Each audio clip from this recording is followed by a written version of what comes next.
she's a printmaker who's dealing with environmental issues, and she's going to give us a little discussion about her installation. And actually is an installation, it's not just the work, the whole gallery. Thanks, Pam. Okay, well first I want to thank Pamela Flynn for having me here. I did not know her, as Northeast Times said, I'd never met her before, and I want to thank Tish Ingersoll for recommending me to come to have the show. And I want to introduce Naomi Hall, who's the head of media relations here, aren't you? Something like that. And who else? And Bob McCartney, who's working here at Home and Family. Am I missing something? Director of Development. Director of Development. Oh, I didn't meet you. Hi. Thank you. We'll talk. Anyway, I just want to thank everybody for having me here. I was called by Pamela in like late June, and she said, would you like to have an exhibit here at Holy Family? And I thought, that's a great opportunity. And I just started doing this work, carving little woodcuts of these animals because, well, I'll tell you about that. But and I said, oh, well, maybe. And I said, when? And she said, September. And I said, September? To myself. And then I thought, oh, what the heck? Yeah, sure. But really, all I had was a couple little woodcuts in late June. So it sort of gave me this razor focus all summer, except for a little trip that we took to do this work, which was great opportunity. So thank you for that opportunity. Nothing like a deadline. So I had a vision of what I wanted to do, and when I saw this space, I sort of modified my vision, which was good, that it was this scale, because I had a much bigger conception, which maybe it'll develop. I don't know, but so anyway, I don't know, probably like most of you, when I started hearing the news about what was happening in the Gulf, and it was just you just hearing more and more and more, and oil more and more and more, I found myself interested in what was happening to the animals there, because they're the real innocents, in my opinion.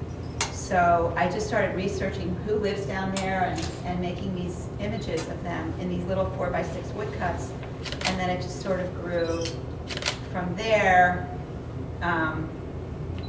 So maybe we can walk around a little bit, but and then I wanted to put them on the maps of the Gulf states and really situate them geographically to where they live, and make that kind of combination and relationship between the geography and also the visual things that happen between the spaces in the images. So each one's a little bit different. And let's see.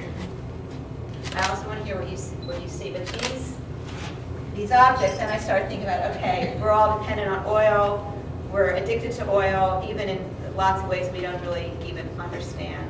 And what are we going to do about that? And so I started researching all the things in our daily lives that are made from petroleum, and it's almost everything. It is. And so I just started making these paper cuts of these objects and wanted to show this relationship between the natural wildlife that had no control over what was happening and what we sort of have control over and kind of lost control of, I think, in a way. And I also wanted these to be, you know, we're attracted to things that are beautiful, and things that are machine-made are also can be beautiful, and we love our technology, and we, you know, so it's kind of like really complicated. So that interaction there, becoming more aware. In fact, the fire, I don't know if you noticed this, but the fire that was there, and we were hanging, my friend Jenny Denway was helping me hang this, and I thought, that's kind of in the way, and that's sort of weird. And I thought, oh, but that's made of plastic. So I just made that little paper cut right here in the Great. So Okay. that was like a little joke. So I don't know, I'm interested, and there's one thing that you said, you talk about Judeo-Christian tradition, you're talking about this idea in the Bible where the language suggests that humans should dominate the earth. And I was thinking about this piece because in this piece really the animals dominate, and they're larger than the people often, and when you were talking I saw that differently, just hearing you say that, because I think that we forget. Anyway, So what kind of comments do you have, or questions, or perceptions, or there's no one way to see this, so I'm just, this work is new and never shown it, and interested in what you all. Could you talk a little bit about your process? Process? Yeah, these are silk screens and that kind of thing. I think people be. Oh, well, so these were little, all the animals were these little wood cuts. There's cards on the table there. You can see the original scale. And then I, for those of you who are printmakers or artists, I copied them larger, and then I put them on photo silk screens so I could work larger. So that's how they came to be. And then I used this fabric. Eli, my husband here, wanted me to say that this fabric was once white.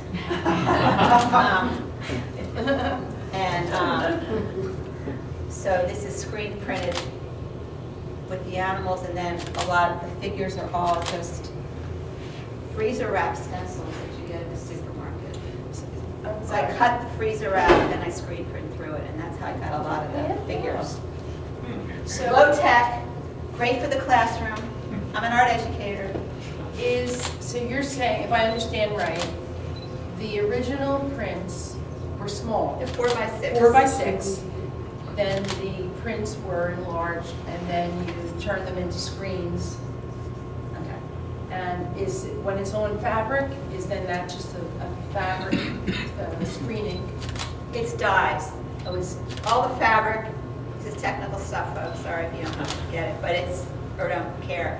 It's dyes, fiber reactive dyes. So when you're screening it, it's a dye and not but I make it into a paste, so it's like an ink consistency, but it's dye, and then I actually steam the fabric. I have a big lobster pot, and I roll the fabric and I steam it. That's how you set the dye.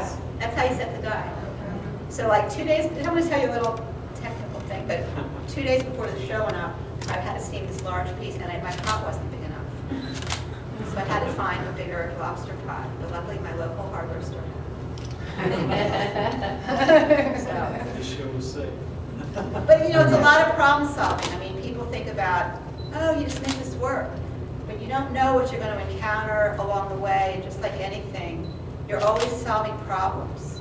And you're always figuring things out. How's that going to work? How's that going to fit? How am I going to do this? You're always thinking about how it's going to work together.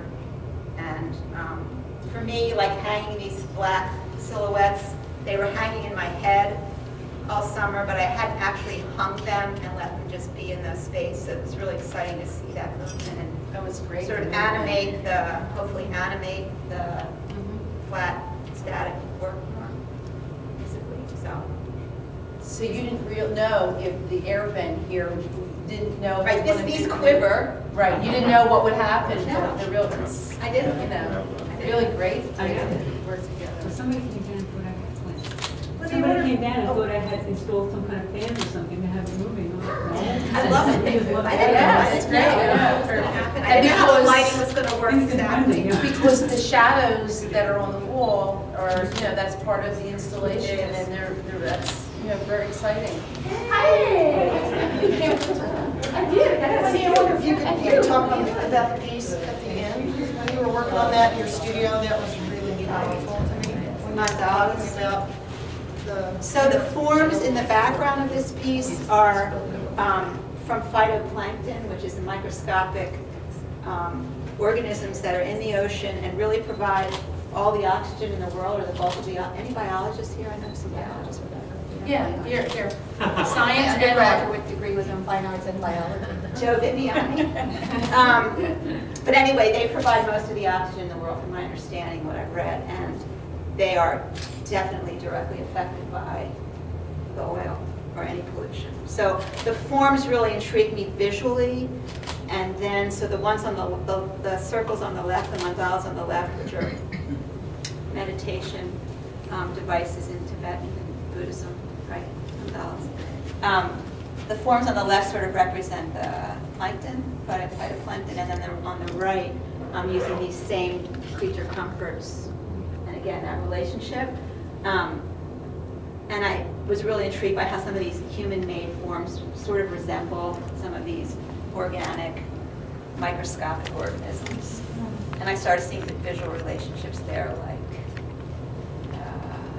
know if you look at the umbrella, and then you look at that little kind of floral thing at the top, purple one, just, things started to connect for me like that.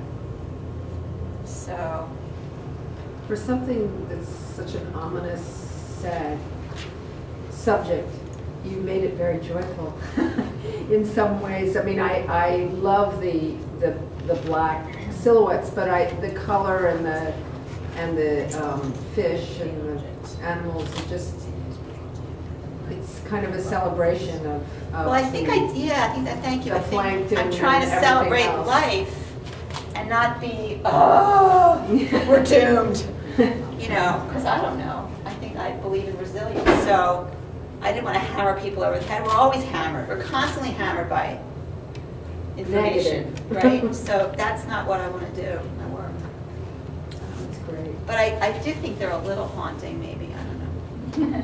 But you want to have an aesthetic. You want to pull people in through an aesthetic something, right? So then they look a little harder, maybe reflect a little more. I don't know. And then they really, yeah, it's playful, and so it does bring you in. It makes you think. Yeah. Really deeply. And I guess it wasn't planned, or maybe you didn't know that there would be black plastic plates, you know, so that was interesting. Couldn't plan that. Yeah. No, you had no idea, I'm sure. No idea. But it starts to make you aware of your material world, what we're living with, and how did it get here? We're so out of touch with how things got to where they are in our hands. Like, what was that camera? Who made that? Who designed that? Where'd that come from? You know, and I think we're really out of touch with the hand and how things are made. You know? So I was thinking about that too. Questions for me? Anything else? I've shared some beautiful photos. I really appreciate it. It's hard time of the week. It's hard time in the September. It's traffic. It's, you know, thank you for coming. And there are postcards for